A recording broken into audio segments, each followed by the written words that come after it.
So as Philip said, I'm Research Director for the Relationships Foundation, and our work is purely UK focused, so Michael Schluter's expanded it internationally. And I wanted to spend about sort of half an hour this afternoon just talking through two case studies of our work, and then I hope those will open up a number of issues which we can then explore in discussion.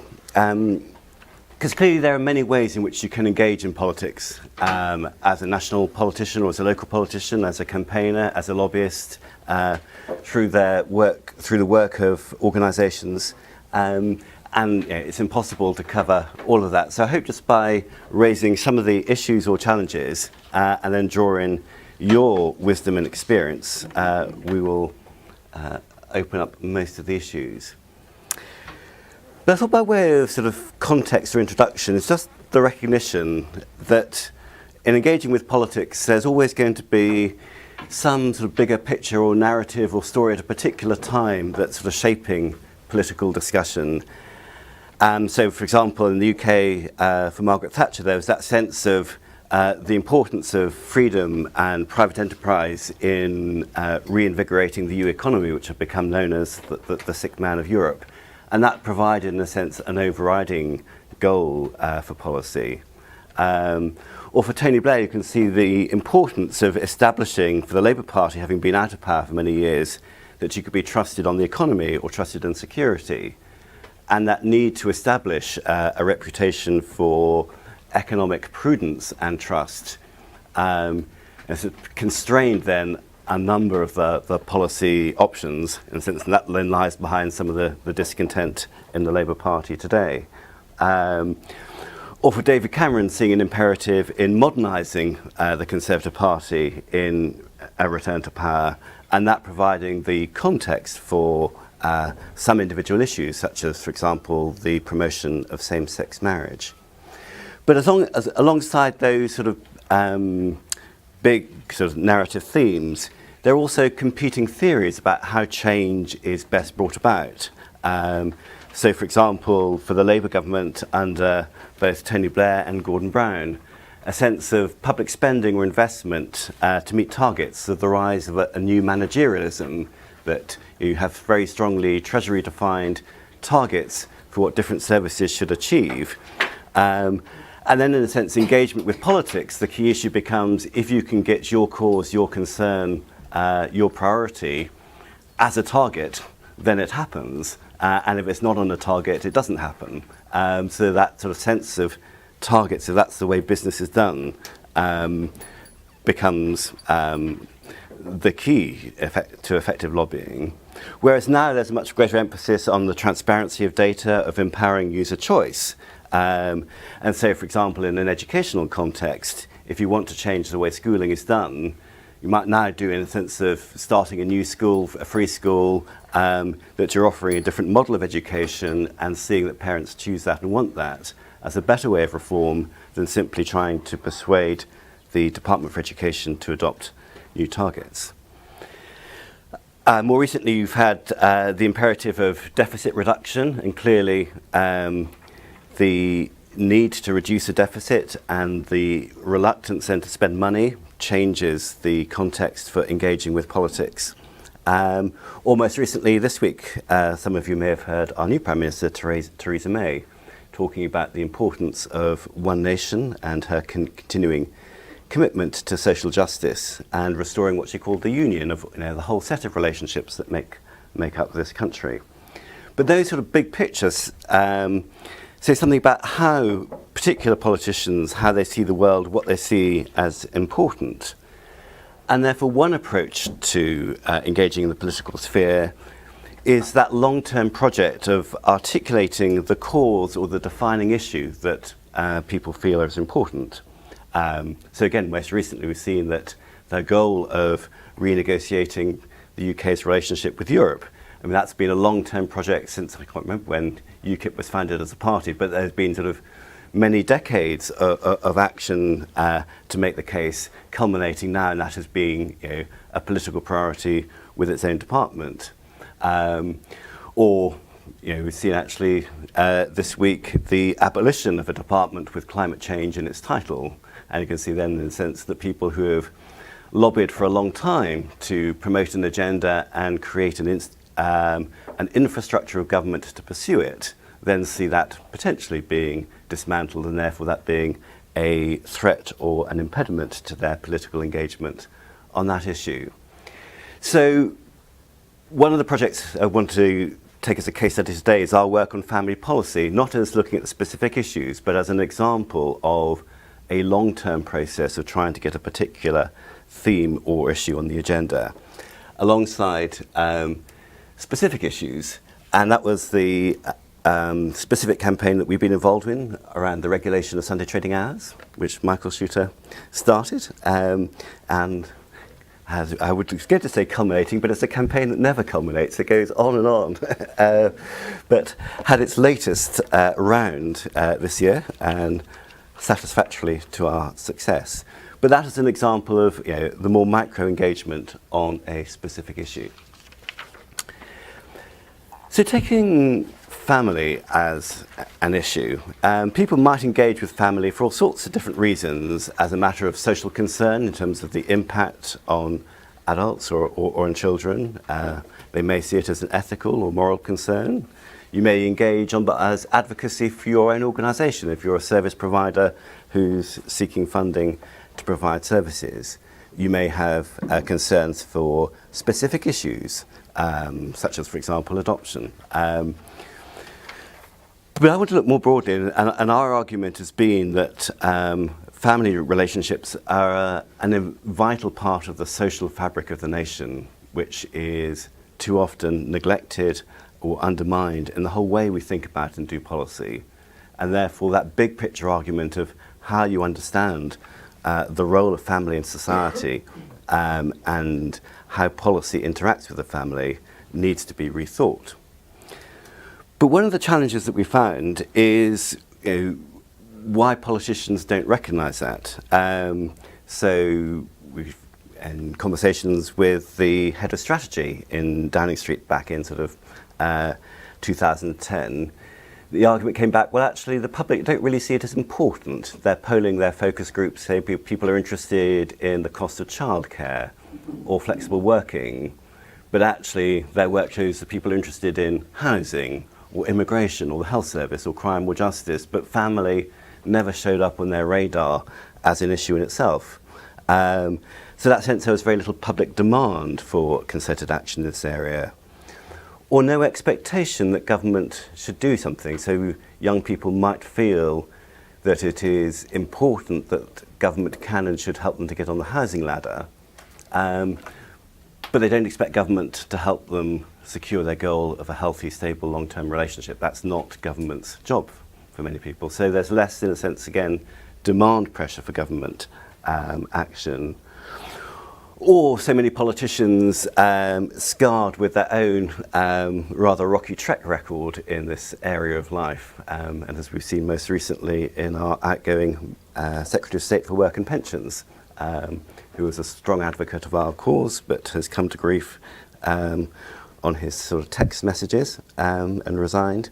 That makes politicians reluctant to take too strong a line on this. So then it becomes an issue of how do you locate family in something that government is willing to address and talk about. And so going back to 2008, David Cameron, then in opposition, was very interested in the theme of well-being and saying that actually, at a time when people were saying, well, growth is great, but does economic growth actually make people happier? What's it all about? And a lot of attention on new measures of growth and prosperity, and a very strong recognition that relationships were key to well-being. So then subsequently in government, David Cameron, having said that he wanted to make this country the most family-friendly in Europe, located that within his well-being strategy. I want every decision we take to be judged on whether it makes our country more or less family-friendly. And this new focus on well-being will be part of achieving that. So that sounds great. Want a family-friendly country. Every decision is going to be tested on that. It's going to be part of the core integral well-being strategy. But actually the reality is that although the well-being still exists within government, actually it got derailed by austerity and financial crisis, that actually the reality in politics seems to be that well-being is a luxury for the good times, but when recession hits, actually the economy suddenly becomes much more important after all. And then the focus shifts to government debt. So then, in theory, the recognition. And then, of course, there's the economic cost of relationship breakdown. While the emotional and social costs cannot be fully measured, estimates suggest relationship breakdown costs our economy as much as 44 billion every year. It was very satisfying that the Prime Minister was quoting a figure which we ourselves calculated and which we do every year. It's now 48 billion. So that was one little hallmark of our success, to get a figure, and I'll come back to this, that politicians are willing to quote and to use. But actually, although in theory a recognition that there is a cost, it's not one actually the Treasury has ever yet really accepted. It isn't part of the Office for Budget Responsibility, doesn't include it in their forecasts for the future trajectory of debt or spending. It doesn't feature in the Treasury's models. It's not recognised as a key element in a deficit reduction strategy. So a Prime Minister who will acknowledge a cost, but a Treasury that simply isn't interested. Or more recently, the current emphasis on social mobility, inequality and life chances. And I quote from the Independent Review on Life Chances there. And I think the significance of that is that it illustrates that if you really want to engage and make a difference politically, one of the key tasks is to ensure that there are civil servants whose job it is to do it, because that then creates the institutional time and capacity. So, for example, at the moment, and we're in correspondence with them at the moment, the Department for Work and Pensions has a life strategy, a life chances strategy team, who are asking us, in a sense, about whether there is a difference in the outcomes of marriage and cohabitation for life chances. But there are a team of civil servants there who have to set a strategy for life chances, who are looking at the impact of family relationships on life chances. And once you sort of created an agenda and you've got civil servants, you've got a budget and it's in their work plans and they've got targets and they're expected to write reports and you've got ministers who are expected to give speeches on the topic, then you have a kind of bureaucratic momentum for the cause in which you're interested, which you can harness. On some issues, there may be a bureaucratic momentum that is going in completely the wrong direction, which you're trying to derail and impede and stop. But actually, if you haven't got civil servants who are putting in the time, then it's very difficult to get a government really to do anything seriously. So finding that agenda, that language, and that process of how you get something on the radar, which actually means that some permanent secretary in an office says, we need to give Jonathan Tame this job title and tell him to do it. And then the civil servants will happily do it. They may believe in it, they may not believe in it. They may do it well, or they may do it badly, but it will happen, for good or for ill. But one of our challenges has been shifting away from that family as being that very narrow issue of simply about the cost of childcare or how you deal with flexible working. And here are some of the obstacles.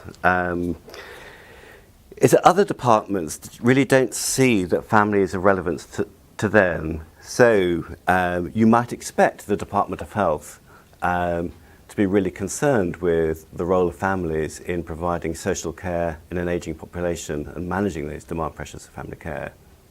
But actually it's not really part of their strategy. It's not part of the public health planning. You might expect a housing department to be concerned with the impact of the increasing number of households on housing demand. But again, it's not on their radar. Or looking at it the other way, very strong research that actually the cost of housing or the insecurity of housing has an impact on people's decisions of whether to start a family or whether to get married. But again, that's not the housing department's concern to address those social consequences of housing.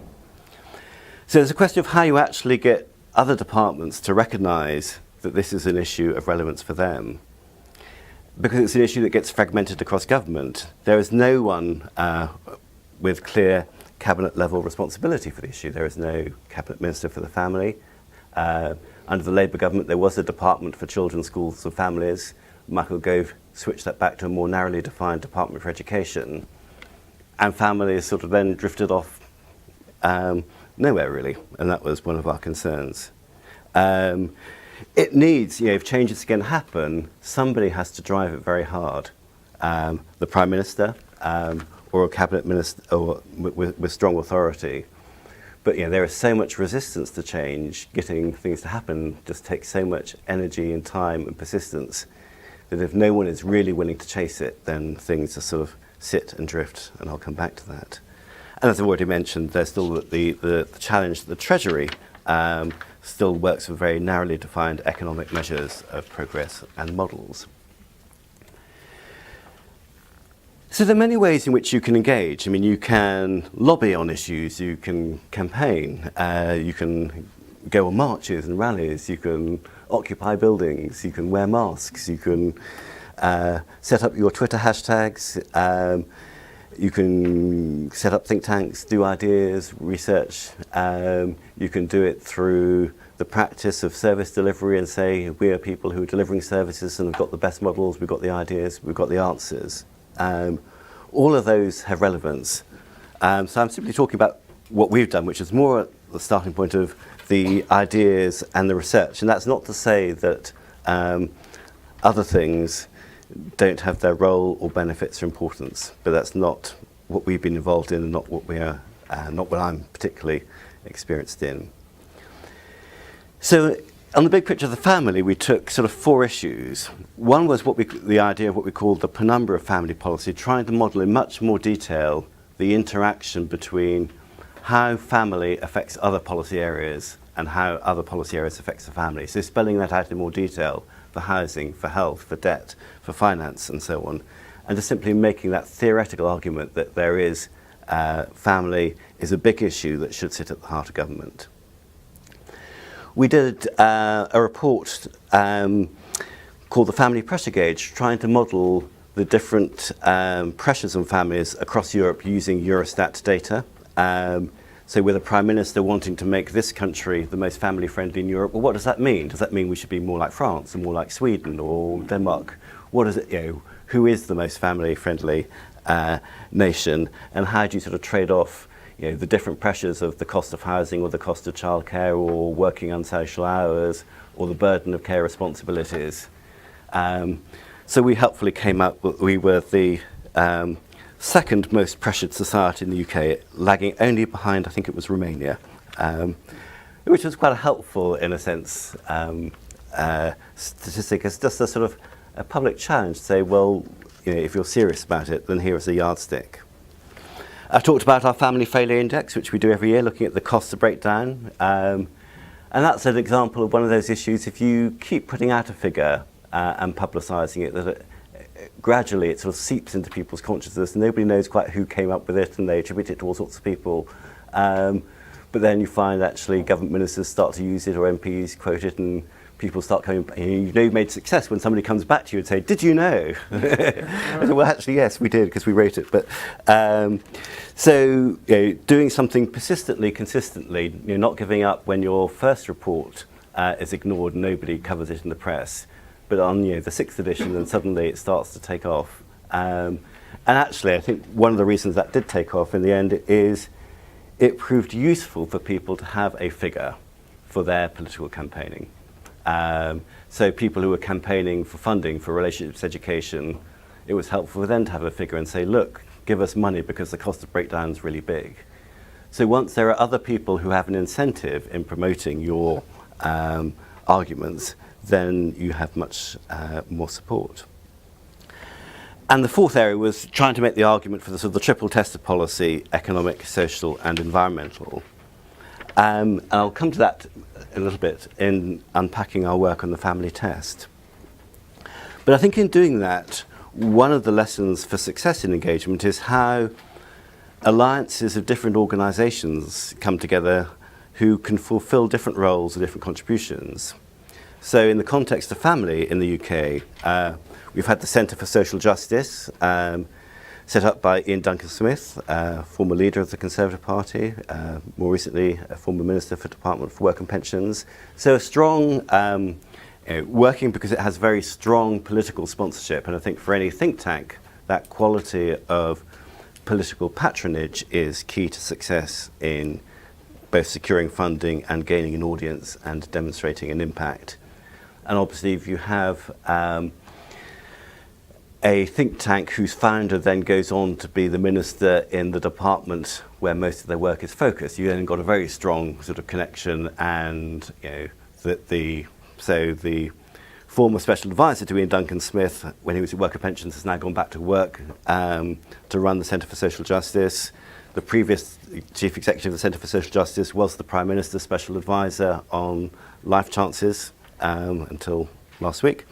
So an ally with, in a sense, strong political connections and can, in a sense, engage a government sponsorship is helpful. The Relationships Alliance was the sort of the network of organisations that provide relationships education. And interestingly, that the Department for Work and Pensions actually funded them to come together as an alliance, as a way of the government managing the people that it funds and does business with. But where that becomes helpful is that because you've got organisations who are receiving funding from government, they become much more closely engaged with the civil servants. And actually, the success of political engagement in the details of policy, if you're meeting with the civil servants on a daily, weekly basis, you just know what's going on. You have the personal relationships. You see what's issue. It's much harder for us in Cambridge, having much more distant relationships with civil servants, to keep abreast of what's going on. We don't have the same depth of relationships of trust and quality. So, having, in a sense, informal partners who know the civil servants well and are trusted with them, and then can be invited to comment on drafts of policy, provides a helpful route to influence. As one of our projects, we set up the Marriage Foundation. I think one of the lessons from that is we supported a former High Court judge in the family division who had seen the consequences of family breakdown in the courts for many decades.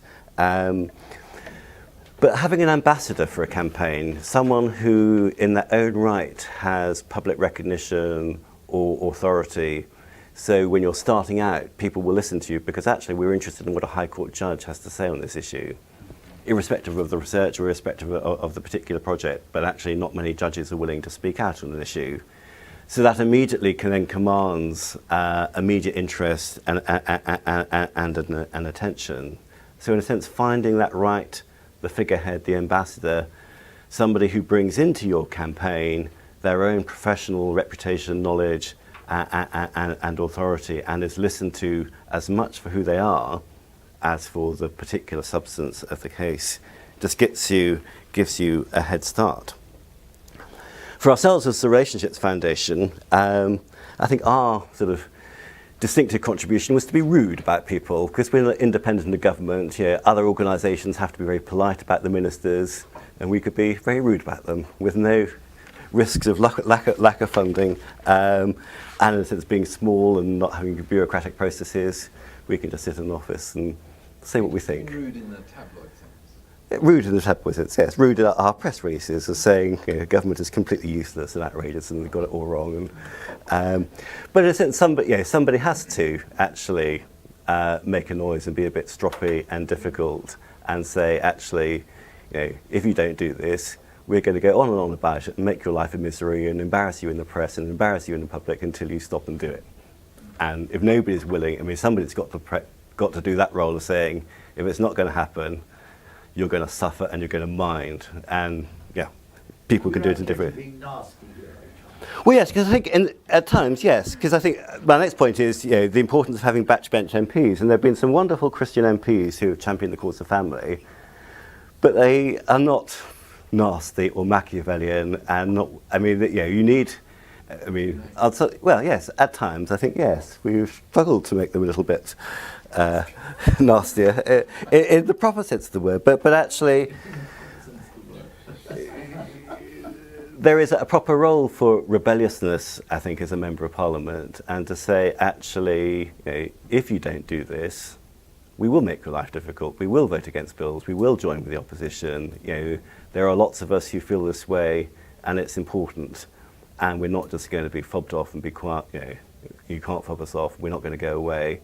There are there are appropriate and constructive and helpful ways of doing that, but that sort of firm, steadfast determination and willingness to be awkward and difficult and to not go away over many, many years eventually does pay dividends. I'll push you one step further because I'd love to Yeah. get your answer. So in relational terms, you're saying effectively there is a time and place that you should be nasty. So how would you justify that relationally? I know you would, but how? Yes, I mean, nasty is a very loose and euphemistic term, but you might put it more politely as being forthright. But I mean, I think it is. Yeah, it's very easy for a politician to be loyal, and you can't disagree on every topic, and you recognise there has to be collective responsibility, and you want to be promoted, and you're not necessarily an expert on every decision, and you may be unhappy, but you'll go with the flow because, otherwise nothing gets done. It gets chaotic if you're always too independent-minded. But there are moments in which it is right to say, actually, this is wrong. You have made promises that you haven't delivered. So, as a specific example, commitments were made to recognise marriage in the tax system. In the general election campaign, and year after year goes by and it hasn't happened. And at what point do you say, well, actually, look, you made a promise, and we're going to hold you account to that? But I think from outside, the government, that I've done a lot of local radio interviews on the Sunday trading campaign, which I'll come to in a moment. But actually, in a sense, to be quite clear and saying, the government is behaving badly on this, and to say, no, you can't trust the government. They are wrong. So I think it's not nasty, but I think for an MP, it's recognising that you have an accountability to a constituency you serve. You are not simply a member of a party, and that actually recognising that the managers of a party will always seek to diffuse or minimise problems in the most convenient and expeditious way possible. And therefore, there's always an incentive to fob you off with a little thing unless you ask for a big thing. And this is that what it comes down to. But I think, not gaining a reputation for dishonesty necessarily or deviousness. But finally, on sort of this thing, then, taking the introduction of family test as a timeline of how long it has taken us to achieve something. So in January 2009, we put out a pamphlet on what we call the triple test, of saying, this is the year before a general election, and saying, in the run-up to a general election, we want a new government to test all policy, not just for its environmental implications or its economic implications, but for its social implications, and we think that should be true of all policy. After the election in 2010, we sort of published our agenda for a coalition government and how they might take this forward, which was, again, completely ignored. But interestingly, in 2011, in response to some riots, the Prime Minister first announced that he wanted to apply a family test on all domestic policy. And you never quite know what role you've had in achieving things. We were often sending in suggestions for speeches and ideas, and there's no easy sort of, you can't track an influence to an outcome in a very smooth way. I drafted this paragraph and I saw it in this speech, but you just keep lobbing things in, and sometimes things come out which seem to reflect stuff that you have said, but you never quite know how it happened. But even in 2011, you have an announcement in a speech, but nothing much happens. That quote on well-being and families was from 2011. In 2012, the government changed its track and launched a social justice strategy. But it wasn't actually until August 2014 that the Prime Minister committed formally to introducing a family test in policy. And that did come down to specifically lobbying, principally from Christian MPs, going in a delegation to Downing Street and saying, it's coming up to the election next year, you've made some promises, you haven't delivered, you really do need to give us something. Otherwise, we just can't go back to our supporting constituencies. You must do a speech on this topic. And in a sense, he was agreed to do a formal set-piece speech. So this was a speech that was convened by Relate, one of the main marriage and relationship guidance organisations. But then once you've got that commitment, then a bureaucratic process for setting up the commitment and following it through is set in train. So speech in August. Civil servants are then tasked to introduce a family test. So in September they come to us and say, how do we do a family test? It helped that back in 2010 and 2011 we'd written 3 research papers on how to do family testing. So that gives us the reason for involving us. So then suddenly it all happens quite quickly. Speech in August, you've got formal guidance and implementation by October. And then you've still got to keep going and follow through and getting the implementation across government. So in December 2015, a new Member of Parliament was encouraged to promote a private member's bill on making it a statutory requirement to do the family testing policy, and had the support of all the main family-related organisations backing her. The government politely declined to do anything. And then again, as a consortium of organisations, we did a review of the first year of implementation of the family test and saying, actually, look, it's not really working, you haven't done much. And but trying to do it initially constructively with the civil servants, we're on your side, we want you to help you make this work. But if you don't, we'll embarrass you next year. And then now, and since the next iteration of that, we were due to have a meeting with the outgoing Minister for Work and Pensions, Secretary of State for Work and Pensions on Wednesday. We hope that the incoming Secretary of State will hold that meeting. But then there is a process of saying, actually, new Minister, this is something we thought was really good. We'll have representatives from all the main family-related organisations there. We'll say, this was a really important initiative. We hope you'll continue with it. And you've got a moment that by the party conference speeches in October, an agenda will be set which will set the tone for the next 3 years of government. So there's now, in a sense, a critical 3 months with a new minister to say, this is something that's really important, an agenda you must push forward hard. We're there to support you. Make it a big theme of your conference speech.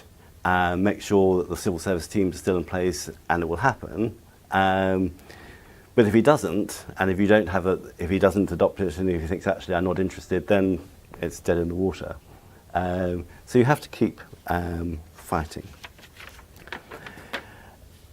I'll just say something very briefly on the Sunday trading campaign, and then stop, in a sense, to explore on some of the issues.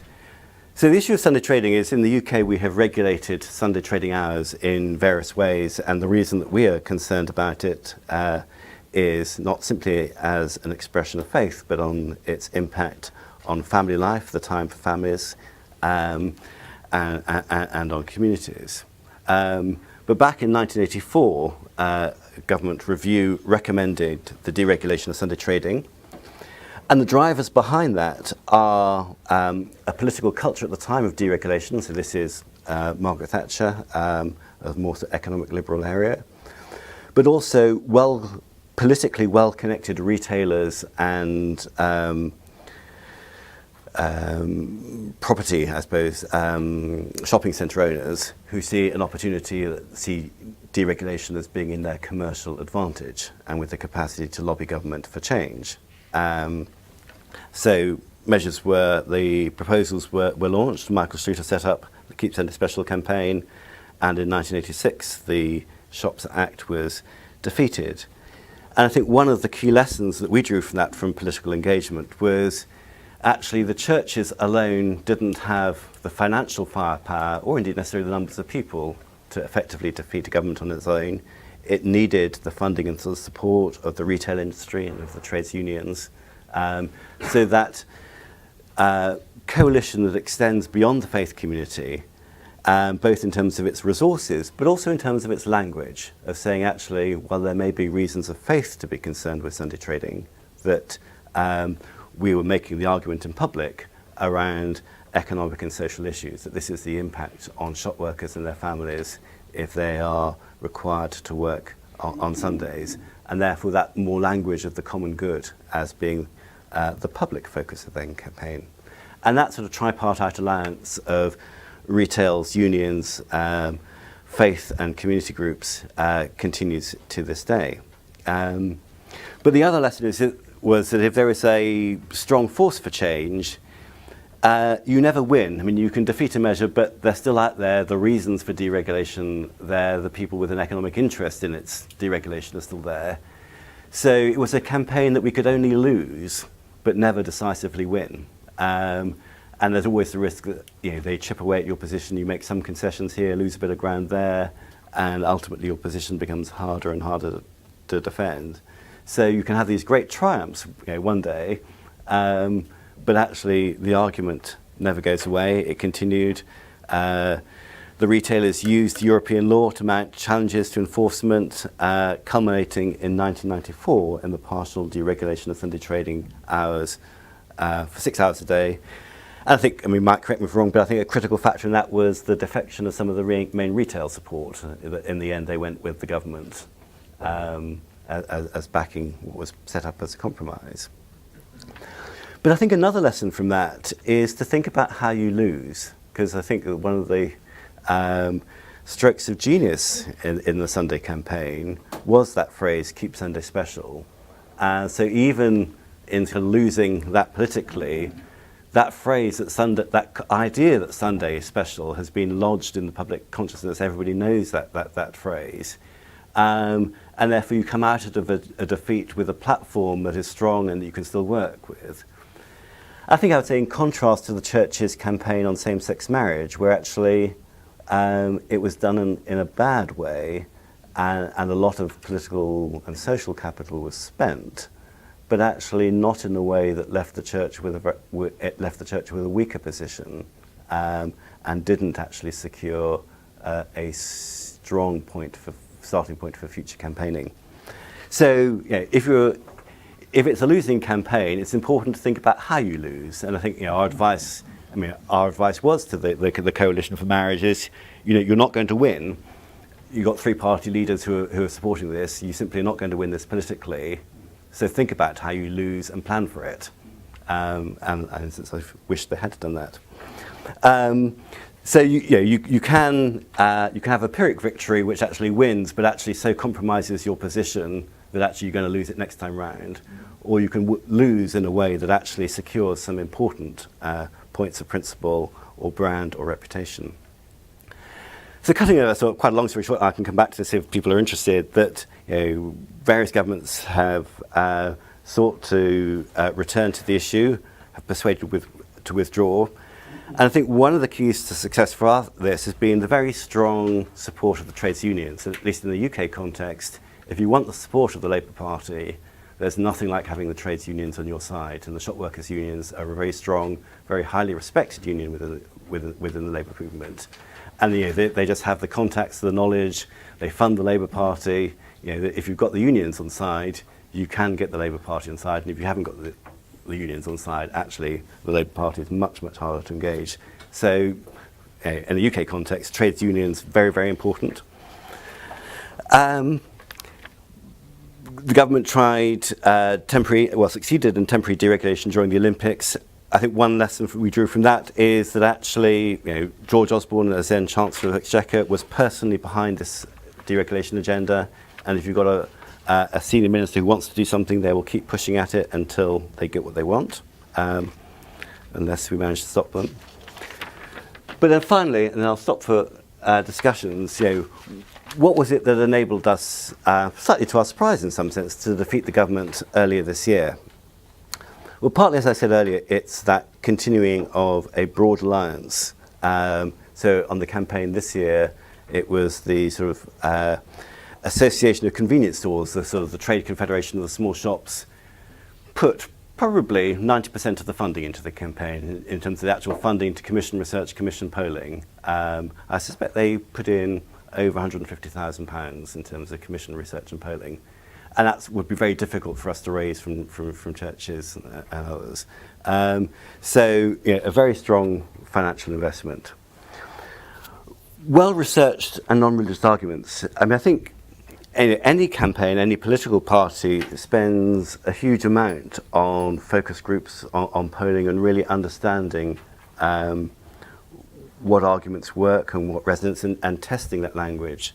One of the things that came back through our own focus groups on the Sunday issue was that people were very strongly resistant to being told by churches or church leaders how they should live their lives.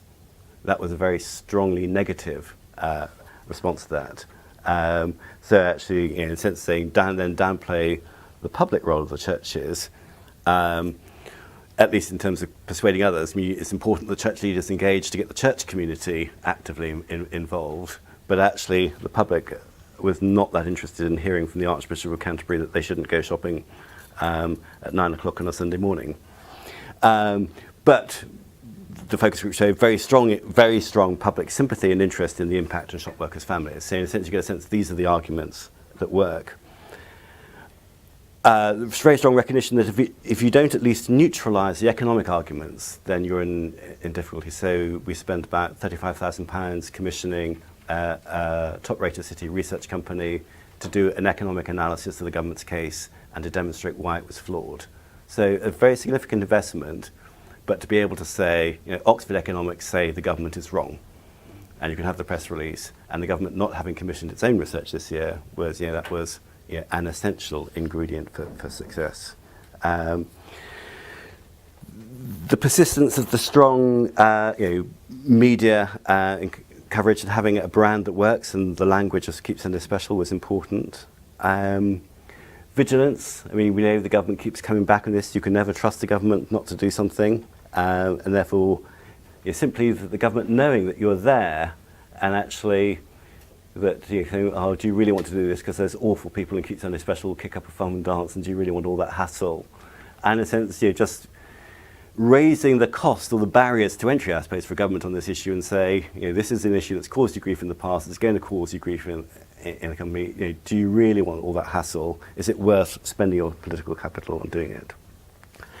And all the old practical disciplines of, lobbying MPs and getting people to write their letters and filling their post bags, nurturing sympathetic MPs, writing briefs for them, holding them very close, briefing them every day, writing their speeches for them. I mean, all those traditional skills and disciplines of campaigning are vital to manage it through Parliament. And then plenty of prayer, plenty of leaving others, in a sense, to do some of the more political, dirty work of how you persuade the SNP to be duplicitous and change sides.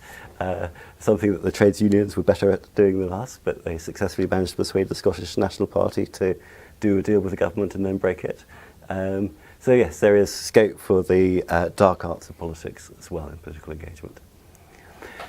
I mean, I've covered a lot of ground and raised many issues, and I know there's lots of insights and experience of political campaigning in the room, so I will stop there.